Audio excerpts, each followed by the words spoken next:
ہمیں روزہ اللہ کا حکم ملا ہے، فرض ملا ہے۔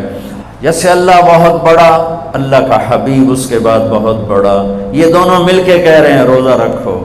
اب چھوڑیں گے؟ رمضان آ رہا ہے اور میرے نبی آمد سے پہلے ممبر پر کھڑے ہوتے ہیں اور کہتے ہیں وہ کون آ رہا ہے، ماذا یستقبلکم وماذا تستقبلون۔ پھر فرماتے ہیں وہ کون آ رہا ہے، ماذا یستقبلکم وماذا تستقبلون۔ پھر آپ کہتے ہیں وہ کون آ رہا ہے، ماذا یستقبلکم وماذا تستقبلون، 3 دفعہ وہ کون آ رہا ہے، وہ کون آ رہا ہے، وہ کون آ رہا ہے۔ صحابہ ویکھن لگ گیا آیت ہے کوئی نہیں جی کی فرما رہے ہیں، او آ رہے ہیں، او آ رہے ہیں، او آ رہے ہیں۔ تو حضرت عمر کھڑے ہو گئے، یا رسول اللہ اوحی نزل، بندہ تو کوئی ہے نہیں، تو کیا وحی آئی ہے؟ ہمیں کہا نہیں۔ تو کیا کوئی دشمن آ رہا ہے جو آپ نے دور سے دیکھ لیا ہے اور ہم اس کی تیاری کریں؟ ہم نے کہا نہیں۔ تو کہتے پھر کون آ رہا ہے؟ ہم نے کہا رمضان آ رہا ہے، رمضان آ رہا ہے۔ فرض 70 فرضوں کے برابر، نفل فرض کے برابر، تراویح کے ہر سجدے پر 1500 نیکی، ہر سجدے پر 1500 نیکی، تراویح کے ہر سجدے پر جنت میں خوبصورت گھر جس کے 60,000 سونے چاندی کے دروازے، تراویح کے ہر سجدے پر جنت میں ایک درخت سونے چاندی کا جس کے نیچے 100 سال عربی گھوڑا دوڑ سکتا ہے۔ یہ میرے رب کا کرم، فضل، انعام۔ شیطان قید کر دو، ہو گئے۔ جنت کے دروازے کھول دو، کھل گئے۔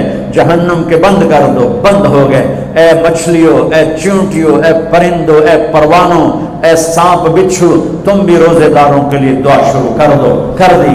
سمندر کی مچھلیاں، زمین کی چونٹیاں، روزہ رکھنے والوں کے لیے دعا۔ اور افطاری کے وقت دسترخوان بچھا ہوا ہے، کھانا سامنے ہے، کھا نہیں رہا، ہاتھ اٹھا کے دعا مانگ رہا ہے۔ میرا اللہ کہتا ہے انہوں کڑی شہروں کی بیٹی کھاندا کیوں نہیں، اے پیندا کیوں نہیں؟ دسو نا فرشتے ہو، دسو نا یہ کیوں نہیں کھاندا، یہ کیوں نہیں پیندا؟ کہ مولا تیری خاطر، کہ بس ٹھیک ہے پھر میری تسبیح چھڑ دیو تو میرے روزے داراں دی دعا تے آمین شروع کر دو۔ حتیٰ کہ اللہ عرش کے فرشتوں سے فرماتا ہے کہ میری تسبیح چھوڑ دو۔ اور اس وقت جو افطار پر دسترخوان سجے ہوئے ہیں اور لوگ کھانے سامنے رکھ کے بیٹھے ہوئے ہیں کہ اللہ کا امر آئے گا، میرے نبی بھی ایسے ہی فرماتے تھے۔ میرے نبی نے 9 رمضان دیکھے، 9 رمضان میرے نبی نے دیکھے۔ ان میں 2 30 کے تھے، 2 رمضان 30 کے اور 7 29 کے۔ اور آپ بھی کھجور سامنے رکھ کے بیٹھے ہوتے تھے اور ایک آدمی اوپر کھڑا ہوتا تھا اور وہ سورج کو ڈوبتا دیکھ رہا ہوتا تھا۔ جو ہی سورج ڈوبتا وہ کہتا یا رسول اللہ غربت، ڈوبا، آپ فوراً کھجور منہ میں رکھتے تھے۔ آپ سحری بالکل آخر میں کرتے تھے اور افطاری فوراً کرتے تھے تاکہ امت پہ بھوک کا ٹائم تھوڑے سے تھوڑا ہو۔ یہ رحمت للعالمین ہی ہے۔ آپ افطاری دیر سے، آخری لقمہ، آخری کھجور منہ میں یا آخری لقمہ، اور بلال اذان دیتے تھے اور ادھر یوں سورج چھپا اور ساتھ ہی لقمہ منہ، ساتھ ہی منہ میں۔ ہم 2-2.5 منٹ لیٹ کرتے ہیں کہ احتیاط احتیاط، چلو ٹھیک ہے، لیکن میں اپنے نبی کا بتا رہا ہوں کہ فوراً ڈوبتے ہی منہ میں کھجور یا پانی یا دودھ کی لسی، اس سے آپ افطار فرماتے تھے۔ اور ایک واقعہ ہوا، بادل تھے تو بادل میں اندازے سے افطار ہوتا ہے، سب نے افطار کر لیا، میرے نبی نے بھی افطار کر لیا۔ اور تھوڑی دیر بعد جب نماز پڑھنے کے لیے اٹھے تو بادل ہٹے تو سورج کھڑا ہوا تھا، تو وہ روزہ سب کا قضا ہوا۔ پھر رمضان کے بعد سارے مدینے نے، میرے محبوب نے بھی وہ روزہ دوبارہ قضا کیا۔ تو میرے بھائیوں، اس مہینے میں اللہ نے قرآن کو اتارا، اس میں لیلۃ القدر کو اتارا، اس میں اللہ تعالیٰ نے مسلمانوں کو پہلی دفعہ فتح عطا فرمائی، جنگ بدر کی فتح کا تحفہ رمضان میں، مکے کی فتح کا تحفہ رمضان میں، جس سے اللہ بہت بڑا اور اللہ کا حبیب بہت بڑا۔ پھر اللہ نے اپنے حبیب کو امت بھی اسی کے حساب سے دی۔ میں تھوڑا فرق بتاؤں موسیٰ علیہ السلام کی امت اور میرے نبی کی امت کی۔ موسیٰ علیہ السلام کی قوم آگے موسیٰ پیچھے ہارون، اور چلتے چلتے سمندر پہنچے، آگے آ گیا سمندر، پیچھے آ گیا فرعون۔ قال اصحاب موسیٰ، موسیٰ علیہ السلام کے ساتھی صحابہ اس میں طنز ہے کہ اتنی صحبت اٹھا کے بھی عقل نہ آئی. قال اصحاب موسیٰ، بنو اسرائیل نہیں کہا، اصحاب موسیٰ کہا، کہ ان کے لیے اس میں لان تان ہے کہ اتنی صحبت کے بعد بھی تمہارا ایمان یقین نہ بنا. کہنے لگے انا لمدرکون، موسیٰ تو نے ہمیں مروا دیا، پکڑوا دیا، اب آگے سمندر ہے، پیچھے فرعون ہے، ان کتنے جاویے. ان کو نہ موسیٰ علیہ السلام کا فکر ہوا اور نہ ہارون علیہ السلام، انہیں اپنی پڑ گئے. تو موسیٰ علیہ السلام نے کہا کلا کا ترجمہ جو بھی ہے وہ صحیح ہے، ہرگز نہیں، پر میں اس کا ترجمہ نہیں، اس کی مراد یہ بیان کرتا ہوں کہ موسیٰ علیہ السلام نے کہا تسی ہو تو لتراں دے لے، یا تو انہوں فرعون دا لتر پوے، یا تو انہوں سمندر دی موج پوے، لیکن ان معی ربی، میرا رب میرے ساتھ ہے، وہ مجھے راستہ دے گا، میری طفیل تمہیں بھی دے گا. 40 سال کی صحبت کے بعد اور اتنے بڑے بڑے معجزے دیکھنے کے بعد کہنے کہ تو نے مروا دیا. یہ تصویر ہے موسیٰ علیہ السلام کی قوم کی. اب میں تصویر پیش کرتا ہوں اپنے نبی کی امت کی. 27 صفر کی رات ہے، جمعہ کی رات ہے، آج ہجرت کی پہلی رات ہے.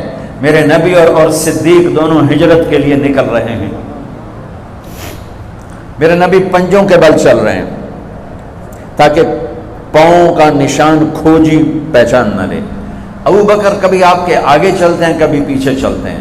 موسیٰ علیہ السلام کی قوم نے کہا تو نے مروا دیا، اب کیا کریں. ابو بکر کبھی آگے کبھی پیچھے، کبھی آگے کبھی پیچھے، اور 3 میل کا فاصلہ ہے. آپ نے کہا ابو بکر کیا کرتے ہو، کبھی آگے کبھی پیچھے، کبھی میرے آگے ہو جاتے ہو، کبھی میرے پیچھے ہو جاتے ہو. کہ یا رسول اللہ اخاف الرصد فامشی امامک اخاف الطلب فامشی خلفک. یا رسول اللہ، واہ. جب مجھے یہ خیال آتا ہے کہ آگے کوئی دشمن چھپا ہوا حملہ نہ کر دے تو میں آگے ہو جاتا ہوں کہ میرے اوپر وار پڑے، آپ پہ نہ پڑے. اور جب مجھے خیال آتا ہے پیچھے سے کوئی حملہ نہ کر دے تو پھر میں پیچھے ہو جاتا ہوں کہ میرے اوپر وار پڑے، آپ پہ نہ پڑے. انا لمدرکون. اور یہ صدیق کا عمل مقابلہ کر کے دیکھو. پھر جب غار ثور پہ چڑھنے کا وقت آیا تو آپ کے 4 میل چلنے سے پنجے سارے زخمی ہو گئے، آپ نہیں اوپر چڑھ سکے. ابو بکر نے آپ کو کمر پہ بٹھایا اور پورا پہاڑ اوپر لے کر گیا، پورا پہاڑ. غار کے دروازے پر جا کر آپ کو باہر کھڑا کر دیا. رسول اندر نہیں آئیں گے. آپ اندر گئے، اندھیرا تھا، ٹٹول کے سارے غار کے سوراخ پتھروں سے بند کیے، سوراخ باقی رہ گئے. پگڑی اتاری اور پھاڑ کے سوراخ بند کیے. پھر سوراخ باقی رہ گئے تو کرتا اتارا اور پھاڑ کے سوراخ بند کیے. سارے سوراخ بند کر کے ایک باقی تھا جس میں سانپ تھا، اس میں اپنی ایڑی ڈال دی. یہ جو سانپ ڈس رہا تھا، اس میں علماء نے ایک بات عجب فرمائی ہے کہ وہ اپنے سانپ ہونے کی فطرت سے نہیں ڈس رہا تھا، وہ احتجاج کر رہا تھا ایڑی ہٹا، میں بھی دربار نبوت کا دیدار کرنا چاہتا ہوں. وہ سانپ اس لیے زور لگا رہا تھا کہ مجھے بھی تو دیکھنے دے صدیق، تو ہمیشہ دیکھتا، آج مجھے دیکھنے، آج میرے بھاگ جاگ اٹھے. یہ علماء نے یہ بات لکھی ہے، میں اپنی طرف سے نہیں کہہ رہا ہوں. جب سارے سوراخ بند اور سام والے سوراخ پہ ایڑی، یا رسول اللہ آئیے. آپ اندر آ گئے. اندھیرا گھپ ہے، کچھ پتہ نہیں چلا. تھوڑی سی جب روشنی ہوئی صبح کی تو میرے نبی نے دیکھا صدیق کا نہ پگڑی اور نہ کرتا. تو آپ نے فرمایا ابو بکر اچھا بھلا تو تھا، وہ کرتا کہاں گیا، تیری پگڑی کہاں گئی؟ تو انہوں نے دکھایا یا رسول اللہ یہ آپ سوراخ دیکھ رہے ہیں، مجھے ڈر لگا کوئی ان میں کوئی چیز ایسی تکلیف دینا ہو، تو میں نے کرتا پگڑی پھاڑ کے یہ سارے سوراخ بند کیے. تو میرے نبی چھلک پڑے، ایک دم روئے اور ہاتھ اٹھے، اللہ میں ابو بکر سے راضی ہوں، تو بھی اس سے راضی ہو جا، اور یا اللہ اسے جنت میں میرا ساتھی بنا دے. اسی وقت جبریل اترے، یا رسول اللہ ابشر، یا رسول اللہ خوشخبری ہو، اللہ آپ کے ابو بکر سے راضی ہو گئے اور جنت میں آپ کا ساتھی بنا دیا. اللہ نے امت دی، وہ امت کہہ رہی ہے تو نے مروا دیا، اب ہمیں بتا تو ڈوب یا بچ، ہمیں بتا ہم کیا کریں. اور یہ امت کہہ رہی ہے آگے سے وار ہو تو میں برداشت کروں، پیچھے سے وار ہو تو میں برداشت کروں. بنو اسرائیل نے سمندر کو پھٹتے دیکھا، اور 4 قدم چلے ہیں تو مروا علی قوم یعقفون اسلام لہم، کیا دیکھا کہ کچھ لوگ بتوں کی پوجا کر رہے ہیں، بتوں کی پوجا کر رہے ہیں۔ تو 40 سال کی صحبت اور فرعون کا ڈوبنا، سمندر کا پھٹنا دیکھنے کے بعد کہنے کہ موسیٰ اجعل لنا الہا کما لہم آلہہ، موسیٰ ہمیں بھی ایک خدا ایسا لے کے دو جیسے ان کا پتھر کا خدا کا پھٹے منہ توڑا، اور تم اتنے معجزے دیکھ کر بھی تم پتھر کے بت مانگتے ہو، انکم قوم تجہلون۔ یہ بنی اسرائیل کی مثال قرآن دے رہا ہے۔ میں اپنے نبی کی امت بتاتا ہوں، 2 نبی ہیں، ایک آگے ایک پیچھے، موسیٰ آگے ہارون پیچھے۔ اب مثال دے رہا ہوں کہ 2 نبیوں کی صحبت میں، اور تھوڑی سی قوم ہے، تھوڑی سی قوم ہے، 6 لاکھ مبالغے کا عدد ہے، تھوڑے تھے، 6 لاکھ نہیں تھے، کم تھے، اور وہ اتنی لمبی صحبت کے بعد کہہ رہے ہیں ایک پتھر کا خدا لے کر دو۔ میرے نبی دنیا سے چلے گئے، میرا نبی دنیا سے چلے گئے، صدیق موجود نہیں تھے، حوالی میں تھے، پتہ چلا انتقال ہو گیا ہے، گھوڑے پر ہوا کی طرح اڑتے ہوئے آئے اور چھلانگ لگائی، اندر گئے، آپ کے چہرے سے کپڑا ہٹایا، آپ کا ماتھا چوما، گرم گرم آنسو آپ کے ماتھے پر گرے، واہ خلیلہ واہ صفیہ واہ نبیہ، ہائے میرا نبی، ہائے میرا خلیل، ہائے میرے جگر کا ٹکڑا، آج مجھ سے جدا ہو گیا۔ پھر کہا یا رسول اللہ جائیے آرام کیجئے، آپ نے بڑے دکھ اٹھائے ہیں، آج کے بعد اللہ آپ پر کوئی دکھ نہیں لائے گا۔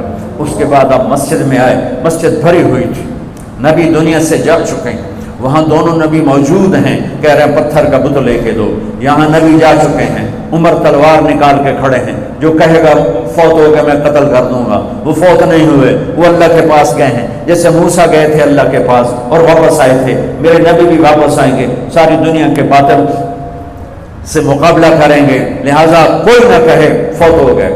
ابو بکر منبر پر آئے، کھڑے ہوئے، کہا عمر بیٹھ جا، تو عمر کہتے ہیں نہیں بیٹھتا، وہ تو پورے ہوش میں نہیں تھے، نہیں بیٹھتا، تو وہ خاموش ہو گئے اور منبر پر آئے، اور سنو صدیق کا خطبہ، یا ایھا الناس من کان یعبد محمدا فإن محمدا قد مات ومن کان یعبد اللہ فإن اللہ حی لا یموت۔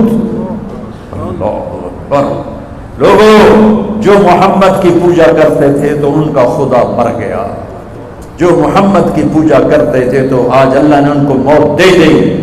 ومن کان یعبد اللہ، اور جو اللہ کی پوجا کرتے تھے ان کا اللہ زندہ ہے، موت سے پاک۔